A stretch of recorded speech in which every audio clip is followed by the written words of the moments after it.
Hello, dear participants. Good morning, good afternoon. Welcome to the 8th webinar of the UNESCO Chair. Today, we are going to talk and focus more on participation of local communities for the management of water museum and more generally to water education. We had the pleasure to meet already Professor Scoullos at the very beginning of this training course for the official opening of the first webinar.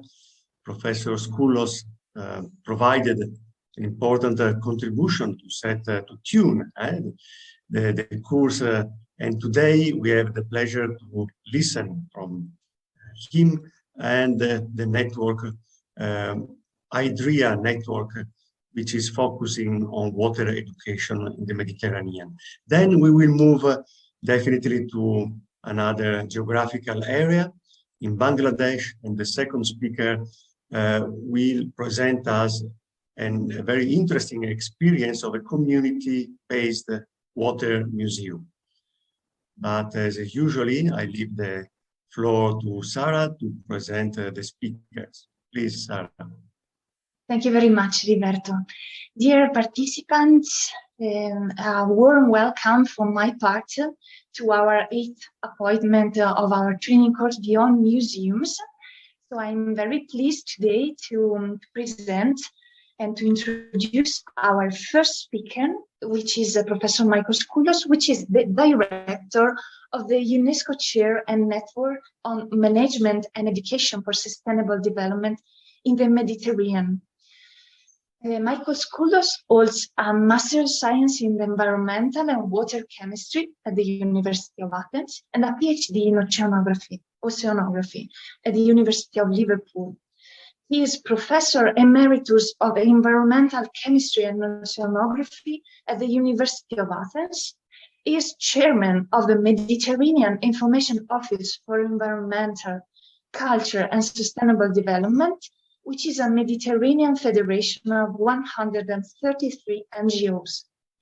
He is also coordinator of MEDIES, a network of 6,000 ESD educators. He is the chairman of the Global Water Partnership Mediterranean, vice president of the Mediterranean Commission for Sustainable Development, and team leader at the EU program Water and Environment Support. Author of more than 500 books, scientific papers, and organizer of many international conferences, he was awarded of several prizes, among which the Gold Medal of City of Paris and the Simon Bolivar Medal of the UNESCO. Today, Professor Scoullos will hold an intervention entitled Education for Water Culture, Value in the Past Inspires Sustainable Future. So, Michael, the floor is yours. Thank you very much. Thank you very much, Sarah, and thank you very much for your kind words. And also, it's a great pleasure to meet, even virtually, with our students and colleagues from museums. And let me share my presentation. As you said, the emphasis is on the education for water, for a new water culture, actually, valuing the past, which you see very well in the museums, inspires the sustainable futures. I started by making the assumption that many of the participants are acquainted, are familiar with museums and cultural sites. And there you all have first-hand information about the educational activities of the different museums, focusing on environment or on cultural interpretations, either of objects or of sites, and bringing through these interpretations to the attention of the public and students many aspects directly or indirectly linked with what they see. Because the new tendency is to open more and more the museums to participants, participation, and the sites to the society, and multi-targeted groups. The emphasis of many of the museums now is to deal also with current issues like the climate change, for example. So many times this is done ad hoc, based on the overall knowledge of the presenters, of the guides, of other people, and the methodological and theoretical background of these issues sometimes is neglected, overlooked, or mispresented. So my emphasis will be mostly on these areas. It is a rather difficult, from the beginning, I say, a presentation. It will require your attention, but I believe that it will add to whatever background you have, natural science, social sciences, economics, whatever, a lot, so that you find yourselves in this process. I start with the approach of Antisthenes, who was the philosopher of approximately 400 BC. And he was the leader of the cynical school, where you have also Diogenes and others. And one of the things there is that wisdom was what it was important for them. And to reach wisdom, they started also with understanding in depth the terms. So this is my approach as well. So I would like to discuss a little bit about water, about education, sustainable development, and culture, and link all that. One of the important things is that what we are going to discuss in a museum has a purpose at the end. It is not only to show something in a window. It is something that we want perhaps to transmit something bigger.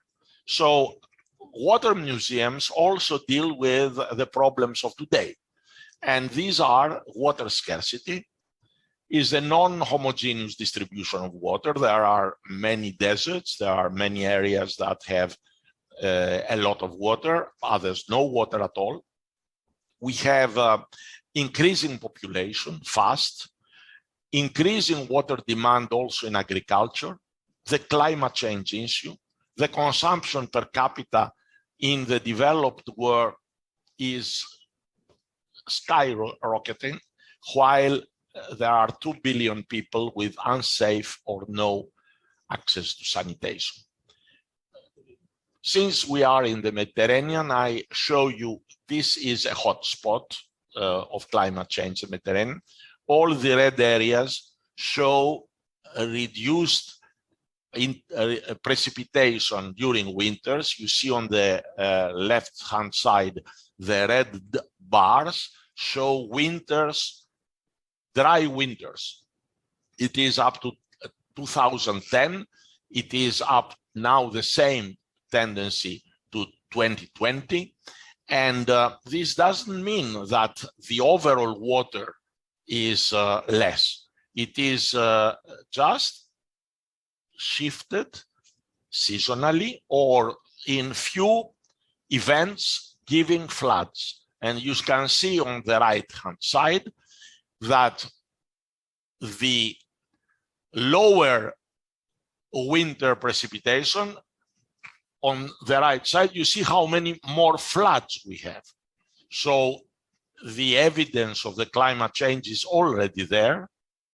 And we can see that also in areas of water scarcity and enhanced desertification all over our basic. I didn't want to put the word because this is closer to us. And here is also the evolution of the water consumption. You see that in agriculture, in domestic, industrial, everywhere we have an increase in water consumption. That means that we have a serious problem with water, serious problems that we need a new culture for water. We need to approach it differently than at present. And in fact, let me brief you a little bit about the terms and the content of culture. Culture is an umbrella, very wide and complex term that encompasses social behaviors and norms in all human societies or specific groups, and knowledge, beliefs, laws, customs, capacities, habits of the majority of the individuals within these groups. This shapes the culture. And humans acquire culture through learning processes. So learning processes is education at the end. The learning is linked with that, of enculturation and socialization. And this gives different, of course, cultures across societies. Now, the cultural norm is something that is important for us because it codifies the acceptable conduct in a society. It serves as a frame of behavioral framework, reflects current social values. And the mass culture is what is produced, promoted through mass media and directly and indirectly influences, of course, water consumption, primarily at individual level, but also in all the other aspects of production and public life. Now, what we want is to have a cultural reposition. That means a reconstruction of the cultural concepts of a society on this particular area. And this now, we have to remember that water culture is part of the so-called cultural universals. You find it all over all different human societies and includes both material and immaterial aspects related to water. When I'm talking about material aspects, I'm talking about the physical expressions of culture, technologies, architecture, including water monuments. Many of these monuments, for example, are for us in the Hydra, the tool to bring to the attention to the people the ancient wisdom, and through that inspire them for the future. But also for crafts, including all kinds of water vessels, all kinds of crafts, handicrafts related to that. We have the immaterial aspects, which include the principles of social organization, the water institutions, but as well as stories, mythology, literature, a variety of uses and practices from scientific to domestic to agricultural, and this comprise the intangible water heritage of the society. All the above, at the end of the day, are guided by the actual needs of the society, but also by our perceptions, our values, that at the end shape the behaviors and attitudes towards water. Based on this background, we remember that at the moment and always, cultures are affected by forces encouraging change and forces resisting change. And usually we have a conflict between these two, but it can be also synergy. And we want, through the museums, to bring this, to take from the past and bring to the future. We want to reduce the conflict that sometimes is brought in by modernity. And this modernity is welcome, but is not to replace, it is to add. And this modernity also gives an anxiety. Today, always we had this pendulum, and the anxiety between that everything changes and very rapidly, and then this world will never change. All big problems are still there, inequities, wars, blah, blah, blah, blah, all this. So this now, in our days, this gets, the frequency of this is getting bigger. We have these changes which requires some culture of stability, some what Aristotle said in mesotis, what is not the extremes. And this can be done through the approach we are talking about. And it is important to remember that environmental conditions were always, ice age changed everything. Now climate change will change culture, changes culture, and we have to use this. Population movements, refugees, but also other kind of movements change things. Social conflicts, revolutions, development of technologies can change, produce changes within the society, altering the dynamics and promoting new models. And this, the cultural diffusion or inhibiting this, and these are generative action. These social shifts may accompany ideological shifts and other types of cultural change, such as the symbols of success. At the moment that we have the brands getting all over the world, including the developing world, we have also new symbols of ecological approaches in fashion, in food, in movement. All these are important components that need to be taken into account. And all the above are now what we bring in the process of education, particularly education for sustainable development, which has been recognized as a key facilitator for the implementation of all the sustainable development goals, 17 goals that take us to 2030, a big achievement that all countries have accepted. We are not talking only about 4, which is education, or 6, which is water. We are talking about all. Poverty, hunger, biodiversity, peace and justice, and all that. Let me, getting now closer to the education, let me see how this development of the relationship of humans, man, woman, humans and nature evolved. From being an integral part of the environment, natural environment, immediately with the first tools, the first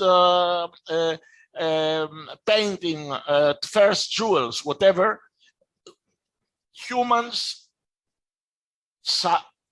became different from their environment. What is around them became the environment, the natural environment. But they created the cultural environment, speaking, writing, whatever, the technological, the tools, and the spiritual, starting asking from where I come, where I go, who has created this, what is this? So this evolved, and actually a lot, based on the same natural environment. So we have today a huge anthroposphere on top of the natural. Part of this natural is the hydrosphere, the biosphere, geosphere, atmosphere. So this is actually the basic issue at the moment, one of the basics issues at the moment, which need to be taken into account whatever our educational will be approaches. And here I'm talking now focusing on water, or rather nature and environment. when we approach, all of us, when we approach this issue, we have three different approaches. The self-interest, I want clean water for me, my family, for my health, which is very egoistic, but is, of course, we have to do that. We have another anthropogenic approach, which is the altruistic, water as a public good. The environment, environmental resources, natural resources, nature-based solutions as social good. And we have also the ecocentric, the intrinsic, where we admire, where we say this is beyond my capacity to create. And this is something that all three coexist in each one of us. So when we are approaching an audience to teach, we have to take into account all these aspects in interpreting an archaeological object or a cultural, a painting or a site or whatever. And what has shaped our mind in the last years is this picture in '68, when we realized that this is yet another moon with water. And it started in the period 60-70, the introduction of this kind of education for natural and cultural heritage at the same time. Environment monuments, I can remind you, because also my activities start from this period as a pupil, a student, and the rest. We have the creation of Europa Nostra, Italia Nostra in Italy, in my place, and I chair this organization for many years, the Hellenic Society for the Protection of the Environment, Cultural Heritage, the European Environment Bureau as federation, later on MIO, the Mediterranean Information Office. And all these were actually to increase responsibility towards protecting the commons, because the tragedy of commons, among which water is first of all, belongs to everybody, but nobody really takes care of that. Of course, nobody, in inverted commas, many take. And I would like to say that it's not only conservation we started at that time, because we had innovative economic thinkers, including at that time circular economy, or the replacement of gross national product. Jan Tinbergen took the Nobel and then they have forgotten. And also the first introduction of the dynamic, understanding of the dynamic water cycle throughout the world.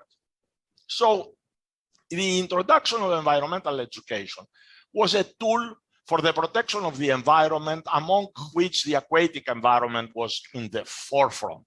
It was always the development there, but the prerequisite at that time was the clean environment for the development. Now we have moved to defining the development.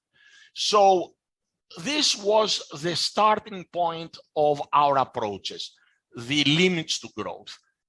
Earth, space, and spacecraft and human overstructure there, with environment where water was central. And here it was one of the things on which we have to capitalize in museums, in sites. We have the about water. It is all, not only water. On museums, what they want to promote, but water is one. Is the cognitive part, knowledge, is the affective part, is emotion, and the psychomotor, psychokinetic, so there we bring in the response to that, the interaction. And this is about knowledge plus plus. The second is in. We are in contact. Are they in contact in water, next to a lake, next to a river, or in the museum? In, because they are in contact with objects, pictures, artifacts related to that. And this allows us to interpret. And the third, of course, is for. You cannot be an educator of environment or water and be against.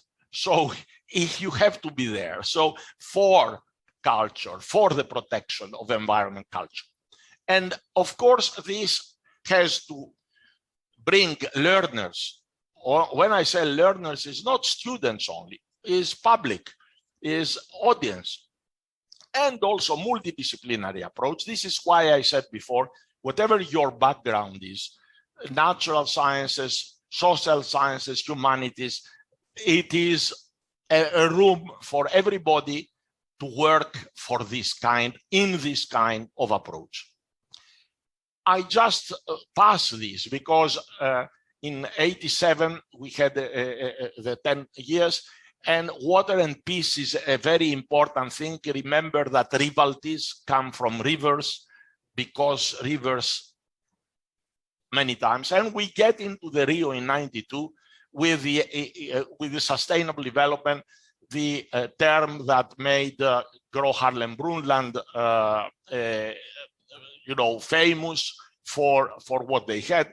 And the first representation of sustainable development, water, however, is not only in sustainable development, it is in each one of the pillars. And we had a problem there because in Thessaloniki in '97, we tried to see how education is a tool in achieving sustainable development. And this is the book, 900 pages, almost 1,300 registered participants from 87 countries, a foundation for those who want to go back to that. And we try to see where we put education and culture on that. So the new educational approach tries to see a way of expression. And we found this expression in the non-pillar approach we proposed, my group, for many years. So water and sustainable development is included not in pillars, but in 3 facets of a tetrahedron. By the way, the tetrahedron is the most stable structure we know, with governance as a basis to deliver. And this allows us to get also into education culture. How? Governance is analyzed. What we mean by governance? We mean institutions, law, all regulations, administrations. We need science and technology that enhances the carrying capacity of the systems, and we need education. Education of all kind, public awareness, all kind, as a major tool of governance. So if I bring this together, I have sustainable development on top, the traditional 3 things, and the effective tools supporting it as analysis of the governance. Education for sustainable development, therefore, gets its position in sustainable development as a whole. And now I get in culture. Delors, the previous chairman of the president of the very successful president of the European Union, Economic Commission at that time, communities at that time, proposed in UNESCO, with UNESCO, a 4th pillar of sustainable development, culture as a 4th pillar. This was very strongly contested. It was not accepted. And I see why, because we had 20 years to agree on these three. It cannot one organization put and push one additional pillars. So we had to find, because they consider culture as part of the society, integral part, giving the identity and the institution, science, artistic creation of society are embodied in culture. So what we found and what we proposed is that from the moment we have the education for sustainable development, so we remove the one facet of education, so the content now of education includes the culture. So the culture is linked directly with sustainable development as a tool for obtaining sustainable development and also education as part of the educational approach towards sustainable development.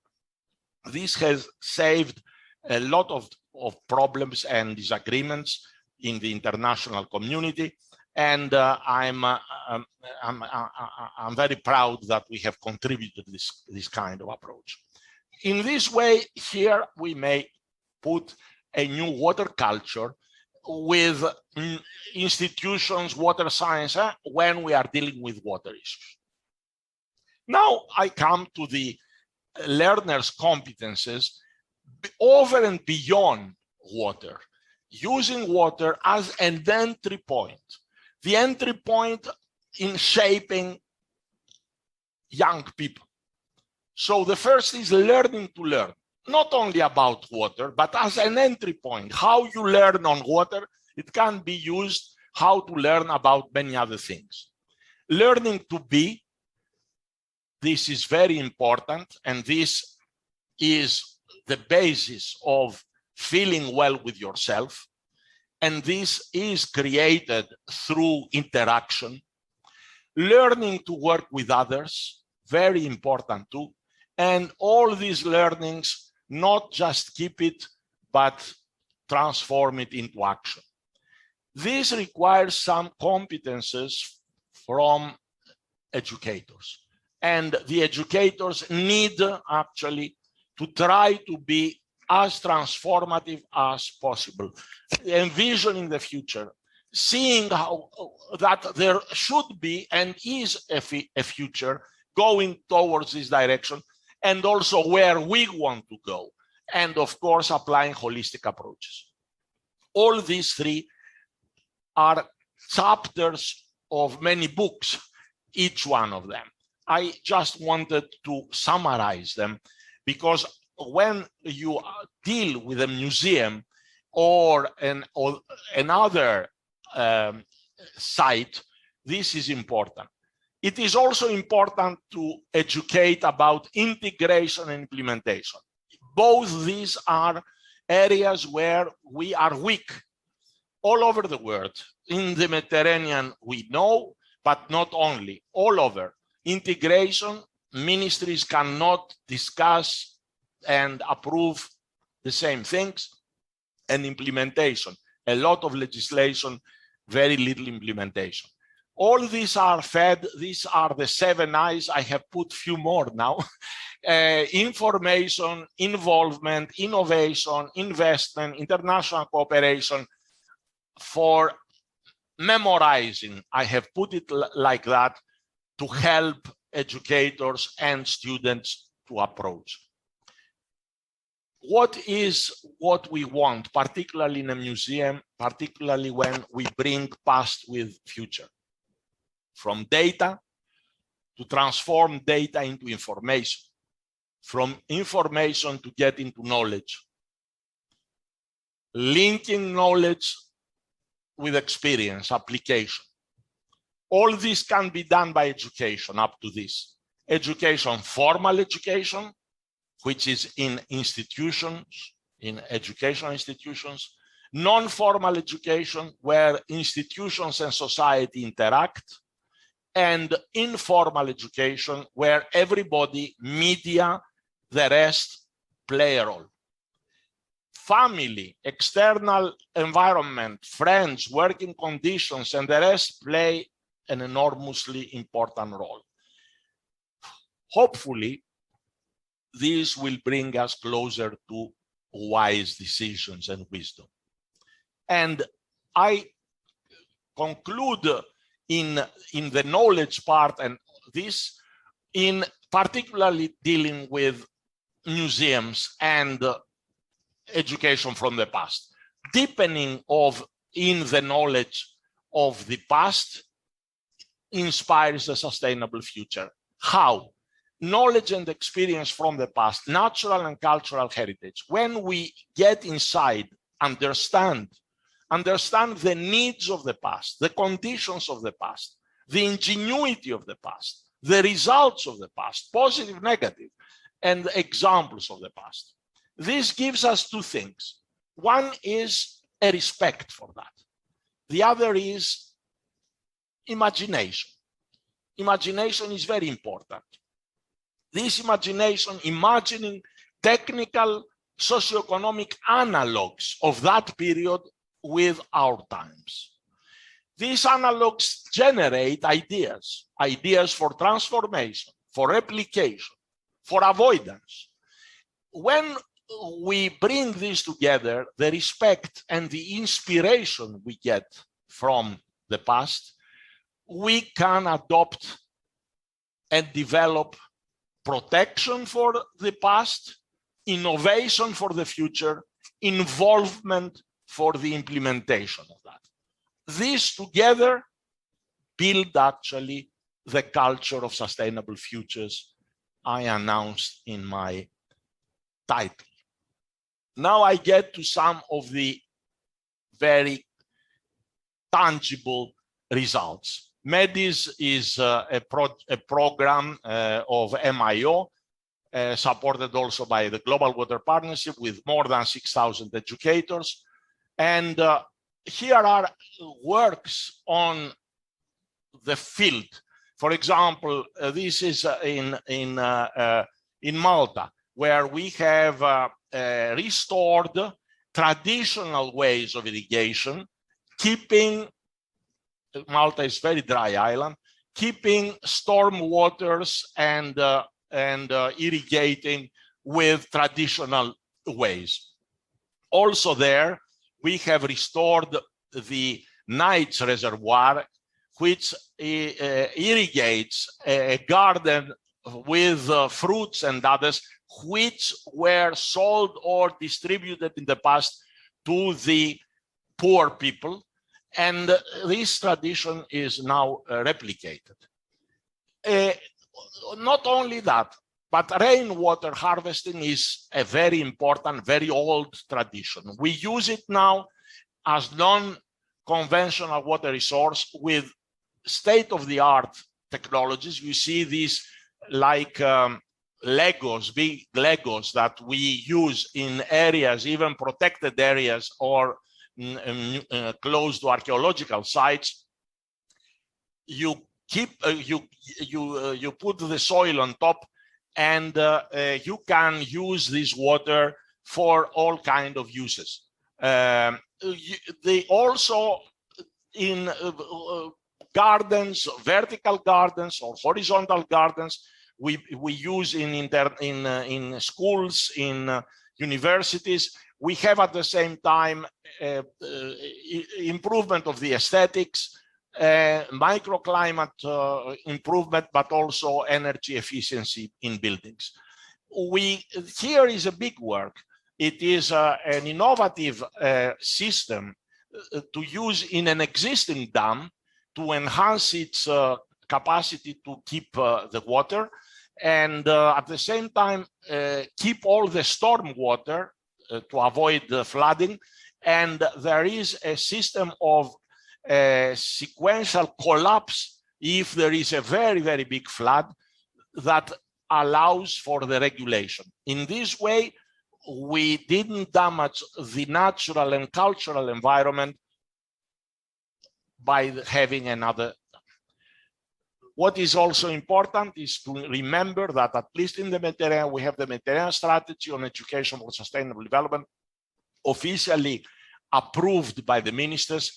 MIO has the secretariat of that, and you have a rare example where the major Union for the Mediterranean and the UNEP Barcelona Convention, the two UN bodies, the two intergovernmental bodies in the region, work with UNESCO, UNICE, and the League of Arab States for this, and the secretariat is with our chair and MIO. Now we can have also the opportunity to see the small video of Hydra. Hydra is a digital museum. Now we are in a phase of reconstruction of the platform. In a few weeks, it will be again very actively functioning, and we would like to share with you something that has been co-created with the network of museums, the Water Museum Network, and I would like to thank Heriberto also for this good collaboration. And hopefully we have from many of you interest for recording, reporting, and including more sites in the Hydra project. It is, you can visit the site, virtually you can visit the site and learn. And all these sites is important that have been contributed by different members of MIO, and also in cooperation with universities and others. So it is a collective work, once again, something that brings participation in the center of our work. Thank you, Sarah. Thank you for sharing.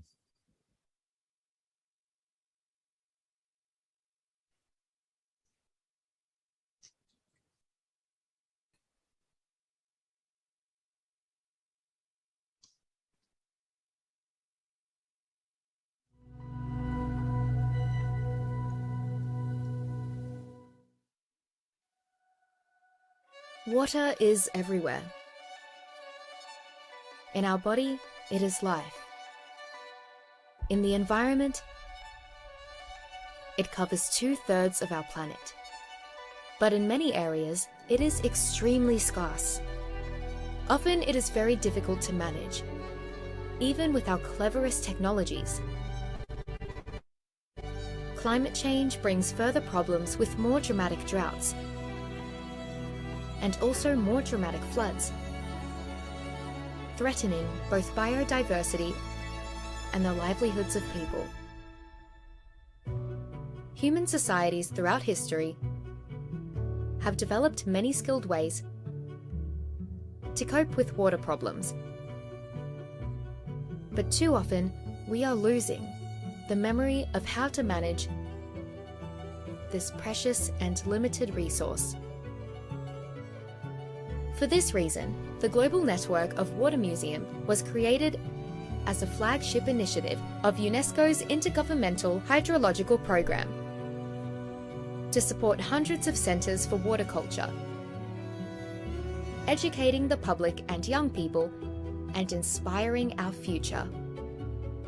Among the founding members of the Global Network, Hydra Virtual Museum, created by the Mediterranean Information Office for Environment, Culture and Sustainable Development, works together with its 133 member organisations to promote to the wider public the awareness of valuable sites of water wisdom from the past. Hydra is operationally linked with the Mediterranean Education Initiative for Environment and Sustainability, which brings together some 6,000 educators engaged in teaching the Sustainable Development Goals. Outstanding examples of wise water management can be found all around the Mediterranean basin. From the ancient times, aqueducts were constructed, functioning with the force of gravity. Galleries, cisterns, and wells were built to collect rainwater and underground water, A remarkable history of waterworks in Greece, Italy, Spain, and North Africa has left a lasting mark on the landscape. Terraces were created for the cultivation of crops to provide food security and sustainable livelihoods for local communities. Traditional systems for capturing and channeling groundwater can be found in various forms across the Mediterranean. These systems have made cultivation possible, even in dry areas, including the desert. Oases are a prime example of ingenious technologies being used to support human life in one of the world's driest areas. In North Africa, specific techniques for capturing moisture from the soil and the air involved the construction of long underground channels known as phagoras. Phagoras connected systems of wells and shafts, transporting water by the simple force of gravity. We find similar systems in the northern Mediterranean, where they are known as qanats.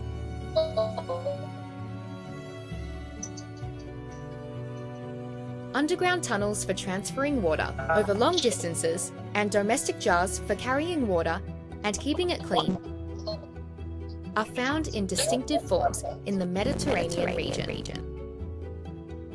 To exploit the power of water, elegant technologies were developed with hydraulic wheels and mills for processing crops into food and crafting objects in metal and fabrics. Special techniques were developed in urban settlements for supplying water to public fountains and baths and celebrating the aesthetic appeal of water.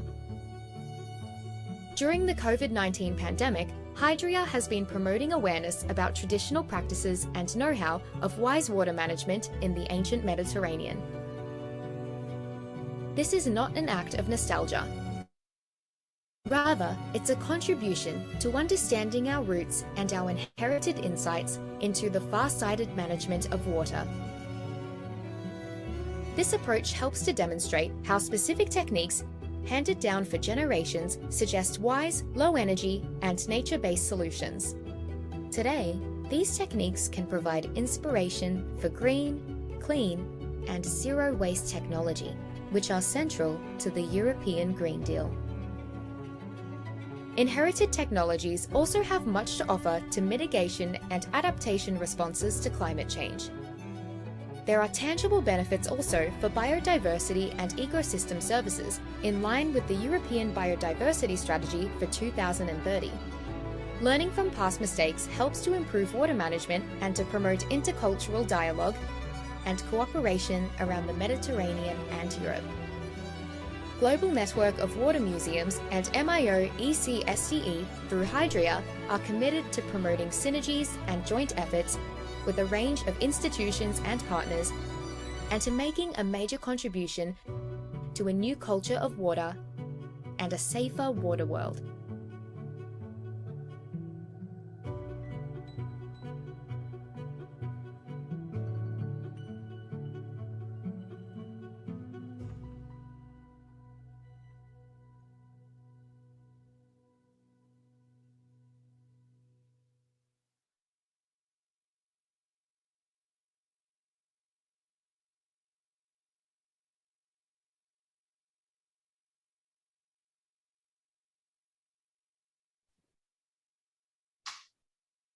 Thank you for showing it, Sarah. And I don't know if there are any questions, any comments, any additions that we can accept from the audience.